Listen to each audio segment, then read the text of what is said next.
Chapitre 14. Le sort. En l'entendant crier, Rick et Julia accoururent et allumèrent la lumière. Ils trouvèrent Jason affalé sur le sol, comme s'il avait été frappé. Les clés étaient tombées de ses poches. « Il est là! Il est là !» hurlait-il en indiquant la fenêtre. « Qui? Qui est là? Où ?» l'interrogea Julia. Malgré l'épouvante qui la gagnait, elle s'efforçait de paraître sereine. « Qu'est-ce que tu as vu, Jason ?» demanda Rick. Au-dessus de leur tête, l'électricité faiblit. « L'éclair! L'éclair !» balbutia Jason. Ainsi recroquevillé, il paraissait avoir moins de 11 ans. Il y avait un homme là, je l'ai vu. Il portait un manteau, un grand manteau noir, et il était en train d'épier la maison. Il avait l'air si terrorisé que Julia fut bien obligée de le croire. Un homme, Jason? Oui, souffla-t-il, un homme. Est-ce que toutes les portes sont fermées? Demanda Rick, qui ne perdait jamais son sens pratique. Julia alla inspecter les issues du rez-de-chaussée en appuyant au passage sur tous les interrupteurs. Fort heureusement, elles étaient bouclées de l'intérieur. Elle revint dans la salle en pierre. Son frère avait plus ou moins retrouvé son calme. C'était le fantôme du vieux propriétaire, affirmait-il. Je t'assure, Rick, il était horrible, balafré de partout. La maison est barricadée, le rassura Julia. Personne ne peut entrer. Et si dehors quelqu'un rôde, il aura affaire à Nestor. Elle s'assit par terre et rassembla les clés autour d'elle. Ornithorynque, varan, renard et aigle. Et de là-haut? Demanda Jason avec un filet de voix. Quoi de là-haut? L'éclairage s'atténua encore. Un coup de tonnerre retentit, suivi de peu après d'une panne de courant. Oh non! Frémit Julia. Ça ne va pas durer, assura Rick. Vous l'entendez, hein? Reprit Jason. Un courant d'air glacé fit frissonner Julia. Elle tâtonna encore quelques secondes dans le noir avant de rencontrer le bras de Rick et celui de son frère. Entendre quoi, Jason? Parvint-elle à articuler. Son frère garda le silence. Mais elle aussi entendait à présent. C'était le vent. C'était la pluie. C'était la tempête nocturne. C'était la fenêtre de la tourelle qui battait en cadence. Comme des pas.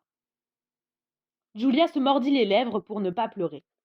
Elle était morte de peur et aurait donné n'importe quoi pour que ses parents soient là, à leur côté. Le visage de Rick brilla soudain dans la pénombre. « Mon briquet !» expliqua-t-il. « Mon père disait qu'il faut toujours mieux en avoir un sur soi. » Il écarta doucement la main de Julia. « Je vais fermer la fenêtre là-haut. »« Non !» hurla-t-elle. « Pourquoi non?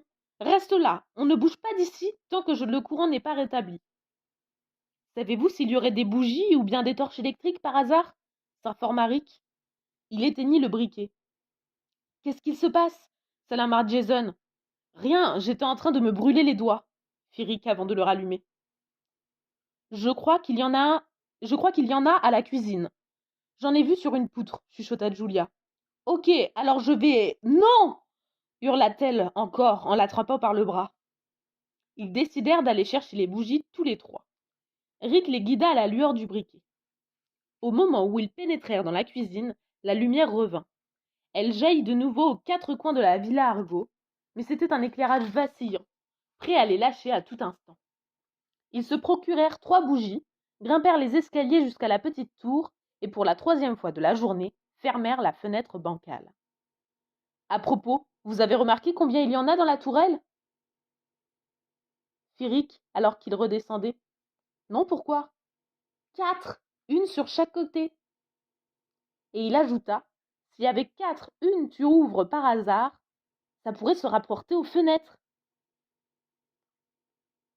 Jason réfléchit un instant, puis haussa les épaules. Non, je ne crois pas.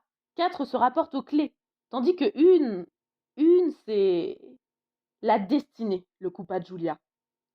Ils ne laissèrent allumer que la salle en pierre où ils se réfugièrent. Jason ne cessait de lorgner la fenêtre. Rassurés d'être ensemble, les 3 enfants examinèrent attentivement les serrures. Il s'agissait de 4 trous ronds, disposés de la manière suivante. Rien n'indiquait comment utiliser ces clés. Moi, je propose d'essayer au petit bonheur la chance, suggéra Julia, après un moment de réflexion. Rick secoua la tête. On ne peut pas agir à l'aveuglette. Il doit y avoir un ordre, une règle. Renard, varan, aigle et ornithorynque. Quel lien y a-t-il entre ces animaux? Aucun. Le message dit par hasard, lui rappela Jason. J'ai compris, répliqua Rick, agacé. Mais il n'empêche qu'il nous faut fixer une règle. Si les clés tournent, on est bon. Dans le cas contraire, on se trompe. Qu'est-ce que vous dites de cette logique implacable? Et si on casse un mécanisme? S'inquiéta Rick. Si ça se trouve, il n'y a qu'une seule possibilité d'arriver au trésor. Essayons avec l'aigle en haut, proposa Jason. Pourquoi lui? À cause du A. C'est la première lettre, c'est le premier animal par ordre alphabétique. Et le haut d'ornithorynque qui suit, où est-ce qu'on va le mettre alors? Dans les serrures de droite ou dans la serrure de gauche? Jason ne sut que répondre. D'ailleurs, pour être précis, on n'a pas affaire à un aigle, mais mais à un uraète. Autrement dit, un spécimen exotique, observa Rick.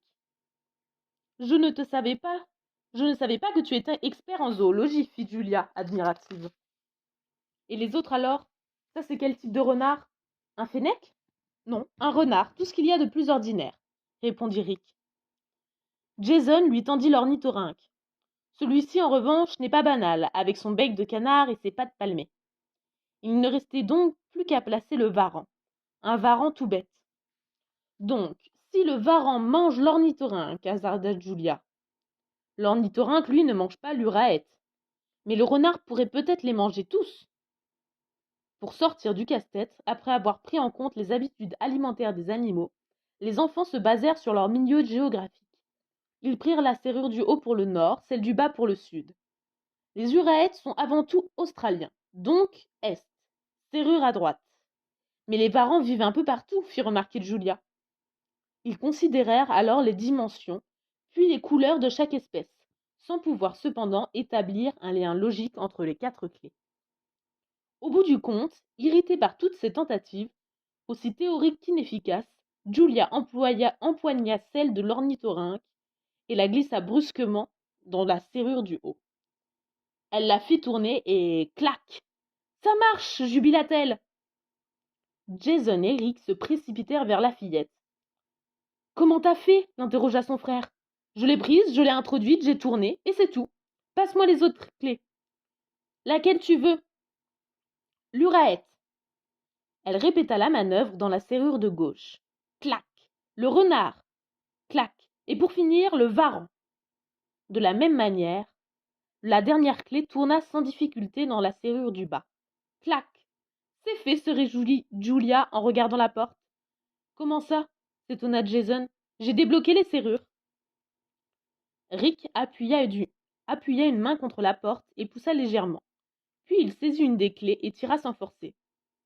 On dirait que la porte résiste plus que jamais. Julia sentit monter en elle une vague de découragement.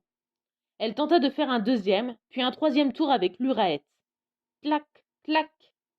Ça tourne dans le vide, constata-t-elle. Elle recommença l'opération 4 fois de suite, puis 2 fois encore. La porte ne s'ouvrait toujours pas. Rick sourit. Tu vois bien, je suis persuadé qu'il faut trouver une règle. Ouvre-toi, bon sang, rugit Jason en martelant la porte à coups de poing. Elle résonna de façon menaçante. Vous avez entendu, fit-il. C'est creux, là, derrière. Pendant que les jumeaux s'acharnaient à tester les clés dans les différentes serrures, les faisaient tourner dans le vide, Rick étudia la traduction avec minutie. Sur les quatre, trois désignent la devise. Quelle devise? Sur les 4, 2 iront à la mort.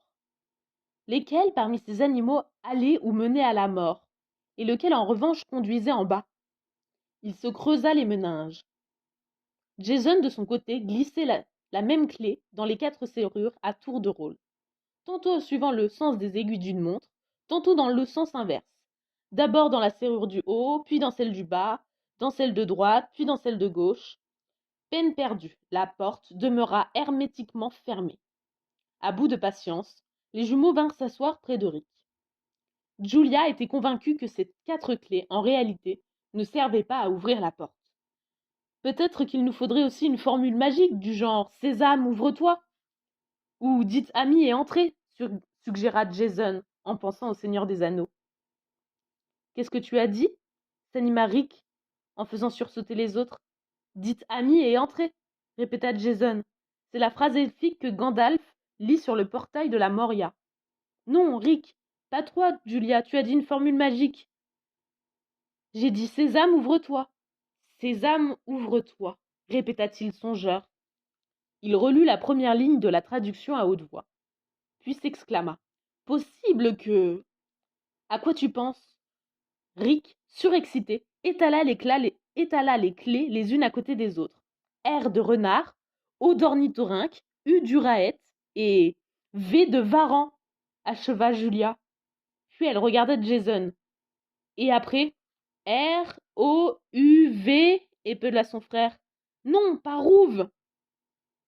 Rick bondit, saisit la clé de l'ornithorynque et la glissa dans la serrure du haut. Clac. Bien sûr, il faut les positionner en respectant le sens des aiguilles d'une montre, s'écria-t-il. Puis il mit l'uraète à droite, le varan à gauche. Clac, clac. Pas rouve, Jason. Le message dit avec 4 par hasard, ouvre. O-U-V-R. Il introduisit le renard dans la serrure du bas et observa le résultat.